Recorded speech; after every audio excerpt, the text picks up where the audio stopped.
Police ने 14 लाख की demand की गई थी। ऐसा कि शबीर साहब की जो ससुर है उनसे बात हुई, मीडिया पर आने से उन्होंने मना कर दिया, लेकिन क्योंकि उनकी बेटी ने अपनी मर्जी से शादी की थी इसलिए मैं किसी मामले में टांग नहीं अड़ाता हूँ। अस्सलाम वालेकुम नाज़रीन, मैं हूं आपकी होस्ट हिना महमूद पाकिस्तान एक्सक्लूसिव के साथ। और आपको बताती चलूं, इस वक्त हम मौजूद हैं शबीर के मोहल्ले में। जैसा कि इंटरनेट के ऊपर एक सेंसेशन फैली हुई थी कि कब्र से आवाज़ों का सिलसिला जारी, ऐसे अफवाहें चलती रहीं।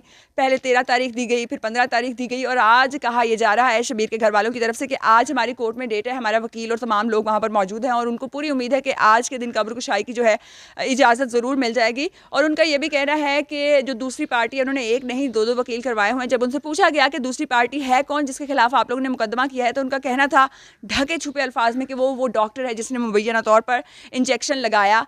तो वजह क्या है, कब्र कुशाई की इजाज़त क्यों नहीं मिल रही? इसके अलावा जो एक और काबिल गौर बात है वो ये है कि इस पूरे इलाके में एक खबर फैली हुई है कि शायद पुलिस वालों का ये कहना है कि चाहे कोर्ट के ऑर्डर आ जाएं, लेकिन अगर आप लोग कब्र कुशाई करना चाहते हैं तो आपको 14 लाख रुपए देने पड़ेंगे। तो इस बात में कितनी सच्चाई है? क्या 14 लाख की डिमांड की गई?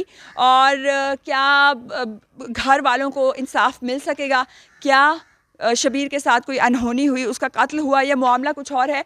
आने वाला वक्त ये तमाम तर सूरत हाल हमारे सामने आगाह करेगा। हमारे साथ मौजूद होंगे यहाँ के इलाके के लोग, क्योंकि घर वाले बहुत ज़्यादा परेशान हैं, डरे हुए हैं, वो मीडिया पे आना नहीं चाहते, और अहले इलाका भी बहुत ज़्यादा खौफ ज़दा हैं कि हम मीडिया पर आके बात नहीं करना चाहते। इस खौफ व हरास की वजह है क्या, ये हम जानने की कोशिश करेंगे। अस्सलाम वालेकुम जी, क्या नाम है आपका? वालेकुम सलाम, मेरा नाम अरसलान अली। अरसलान साहब, इस एरिया में रहते हैं आप? जी बिल्कुल। ये जो एक कब्र से अफवाहें फैली, कब्र से आवाज़ आ रही है, आपने सुनी है वो आवाज़? नहीं मैम, मैंने किसी किस्म की कोई आवाज़ नहीं सुनी। इवन दैट मेरे वालिद साहब ख़ुद जो हैं वो उनका कहना है कि वो ख़ुद उस कब्र में से के करीब से होकर आए हैं। उन्होंने पूरा कब्रिस्तान विज़िट किया है, लेकिन उनको किसी किस्म की वहाँ से कोई आवाज़ नहीं आई, किसी किस्म का कोई शोर नहीं आया। बल्कि वो कह रहे थे कि तकरीबन 15 से 20 मिनट हम लोग उस कब्रिस्तान में रह के आए हैं। तो कोशिश यही थी उनकी कि किसी किस्म का हमें भी कोई प्रूफ मिले, लेकिन उन्हें भी किसी किस्म की कोई आवाज़ नहीं आई। तो वो कब गए थे? वो इस अफवाह के ठीक 5 से 7 दिन के बाद गए थे। 5 से 7 दिन के बाद। जैसे कि आपने देखा कि अभी तक इतने दिन गुजर जाने के बावजूद 20 तारीख हो चुकी है। पहले 13 तारीख की कब्र कुशाई की डेट अफवाह उड़ी की आई है, फिर 15 की आई, और अब 20 तारीख है, लेकिन अभी तक कब्र कुशाई नहीं हुई। लेकिन हैरान कुन बात यह है यहाँ पर कि पुलिस के 4 जवान अभी भी वहाँ पर मौजूद हैं। आपको कुछ आइडिया है कि ये सारा दिन रहते हैं, ड्यूटी इनकी शिफ्ट बदलती रहती है क्या सीन? मैम, इनकी जो ड्यूटी के हवाले से तो मुझे कोई मालूमात नहीं, लेकिन हाँ इतना ज़रूर सुनने में आया मोहल्लेदारों से, जो वहाँ के मोहल्लेदार हैं, उनका कहना ये है कि जो कब्रिस्तान के आसपास के लोग हैं, उनका कहना ये है कि यहाँ पर पुलिस ने 14 लाख की डिमांड की गई थी ताकि ये कब्र कुशाई करवा सकें। लेकिन पहली बात तो ये है कि अगर ऐसी कोई बात है, सबसे पहली चीज़ ये आती है कि कोर्ट से अथॉरिटी लेटर मिल चुका है, ठीक है। उसके बावजूद कोई भी कानून का मुहाफिज ऐसी गलती करने की कोशिश कर ही नहीं सकता। नहीं कर सकता? आपको शोर है जैसे हमारा पुलिस का निज़ाम चल रहा है? मैम, पुलिस का निज़ाम जैसे भी चल रहा है, ठीक है, तो आपको लगता है डिमांड नहीं की जा सकती? बेशुमार पुलिस में ऐसे लोग हैं जो कि पुलिस को बदनाम कर रहे हैं। बल्कि 95। आपको क्या लगता है ये जो यहाँ पर मौजूद है, ये बदनाम करने वाले नहीं है, ये अच्छे हैं? मैं ये कह रहा हूँ कि 95% पुलिस ऐसी है, लेकिन कोर्ट के ऑर्डर आने के बाद जब सारी दुनिया को पता है कि मीडिया की पावर होने के बावजूद अगर कोई ऐसी गलती करता है, तो जाहिर सी बात है कि वो भी बाशऊर लोग हैं, उनकी भी नौकरियों का सवाल है।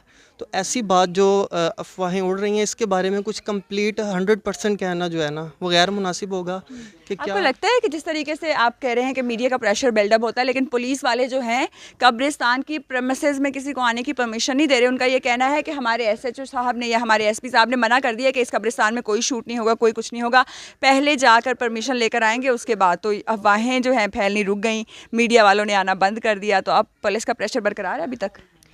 मैम, पहली बात तो यह है कि ममनुआ इलाके में कोई भी इंसान जा नहीं सकता, जबकि मैंने प्राइवेट प्रॉपर्टी में नहीं जा सकता, लेकिन कब्रिस्तान प्राइवेट प्रॉपर्टी तो नहीं है किसी की? नहीं मैम, मैं आपकी यही बात को क्लियर कर रहा हूँ कि अभी मैंने आपसे अर्ज़ किया कि मेरे वालिद साहब खुद उस जगह का विज़िट करके आए हैं, जबकि वो प्राइवेट प्रॉपर्टी नहीं थी, तो मेरे वालिद साहब भी आसानी से चले गए। लेकिन मीडिया को आने की इजाज़त नहीं है कि आप वीडियो जो है कब्रिस्तान के अंदर शूट नहीं कर सकते?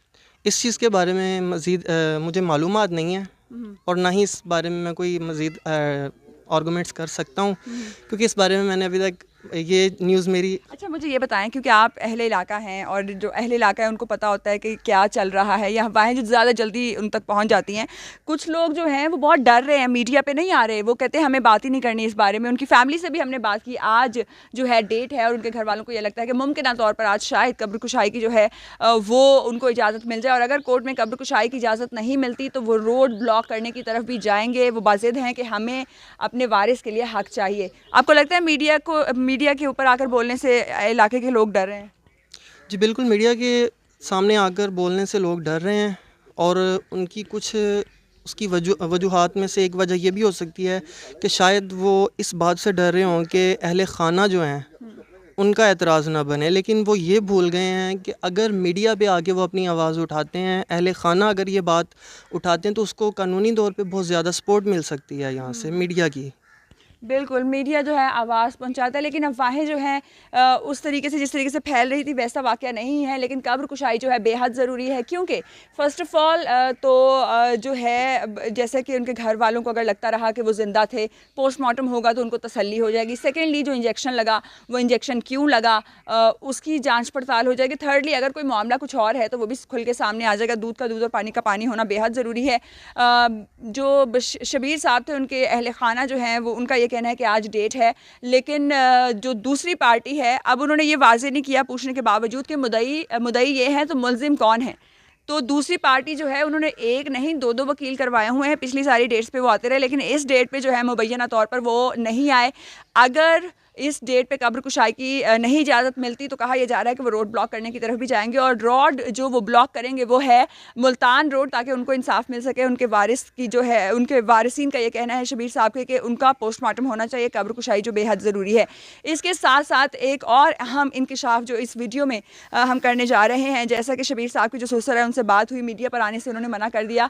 उनका ये कहना है कि केस चल रहा है, केस किया हुआ है, लेकिन क्योंकि उनकी बेटी ने अपनी मर्ज़ी से शादी की थी तो पहले नाराज़गी चल रही थी दोनों फैमिलीज़ के अंदर कि लड़की ने अपनी मर्ज़ी से शादी कर ली, ऑब्वियसली जिस तरीके से हमारी सोसाइटी में होता है। लेकिन अब उन दोनों ख़ानदानों की सुलह हो चुकी थी, लेकिन वो कह रहे थे कि फिर भी हम इसके बारे में कोई बात नहीं करना चाहते। शबीर साहब की अहलिया जो है अपने 2 अदद बच्चों के साथ अपने वालिदैन की तरफ आ चुकी हैं, और उनका एक बेटा है और एक बेटी है, छोटे छोटे बच्चे हैं। और इस इतनी इस दुनिया में जहाँ पर एक घर वाले रो रहे हैं, पीट रहे हैं, डर रहे हैं, हमारा बंदा है शबीर साहब, उनकी कब्र कुशाई की जाए, लेकिन यहाँ पर कब्र कुशाई नहीं की जा रही। आप हमें बताएं कि क्या पुलिस आपको लगता है कि पैसे डिमांड कर रही है, और आप ये भी बताएं कि कब्र कुशाई जो है उसकी इजाज़त क्यों नहीं मिल रही। इसके साथ साथ क्या उस डॉक्टर से पूछा जाना चाहिए, और क्या इंसाफ की फराहमी इस कदर मुश्किल हो चुकी है हमारी सोसाइटी में। हमें अपनी तमाम तर आरा से ज़रूर आगाह कीजिए। अपना बहुत ख्याल रखिए। अल्लाह हाफ़िज़। ठीक है, इसलिए मैं किसी मामले में टांग नहीं लगाता हूँ कि ऐसा ना हो कि वो कहें कि ये हुआ। ठीक है, ठीक, कोई भी बात करे, मैं नहीं, आपको मैंने सही बात कहा। ठीक है जी, बिल्कुल ठीक आपकी बात है। तो क्या आप सोचते होंगे क्यों नहीं चाचा जी बात कर रहे, क्यों नहीं उनका दिमाग, आपका तल्लुक ख़त्म है? नहीं था हमारा तल्लुक उसके साथ, बच्ची के साथ तो नहीं ख़त्म हो सकता ना? नहीं शबीर के साथ तो तल्लक था ना, वो ठीक कहते है। थे घर वालों से हमारा कोई लेकिन तल्लक वो नहीं। है नहीं, अब क्या तल्लुक है। ठीक है, तो आपके घर ही है बेगम उनकी, अब वापस आ गई हैं? हाँ, अपने घर है, हमारे पास। ठीक है जी, तो उनका मुझे घर ही से बता दें कौन सा है यहाँ? वो सामने वाला है, उनसे बात कर। कौन सा सामने वाला? ये जो बंद है, ये सामने वाला गेट तो लगा नहीं नहीं नहीं, ये वाला इधर वाला। ये वाला? हाँ अच्छा, ये वाला गेट। हाँ, हम 2 साल होगा हमारी सुलह को, फिर इधर से हमारे साथ आते थे जाते थे सब बात।